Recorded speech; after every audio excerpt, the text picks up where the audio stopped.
শহীদ চাঁদ স্টেডিয়ামে বৃষ্টি বাদল হলেও খেলা সম্ভব। এখনই যদি বৃষ্টি হয় 1 ঘন্টা পরেই খেলা শুরু করা সম্ভব, একেবারে কঠিন নয়। কারণ আমরা বাইরের দেশে দেখেছি যে পুরো মাঠ ঢেকে ফেলা হয় যখন বৃষ্টি হয়, শুধু উইকেট বা পিচ নয়, পুরো মাঠ ঢেকে ফেলা হয় এবং বৃষ্টির কিছুক্ষণের পরেই খেলা শুরু করা হয়, কারণ মাঠে এক ফোঁটা পানিও পড়ে না।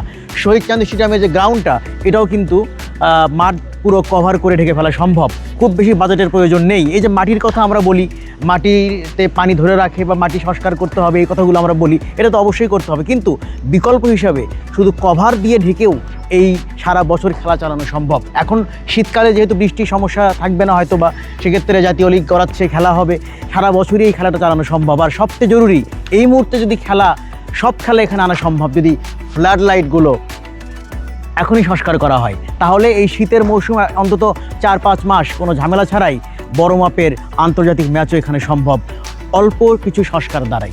তো সদিচ্ছা এবং বগুড়াবাসীর প্রাপ্য অধিকার ফিরিয়ে দেওয়ার যে ব্যাপারটা, এটা মাথায় রেখে আশা করি এটা করা হবে খুব দ্রুতই। বিবেচনার দাবি রইল। ধন্যবাদ।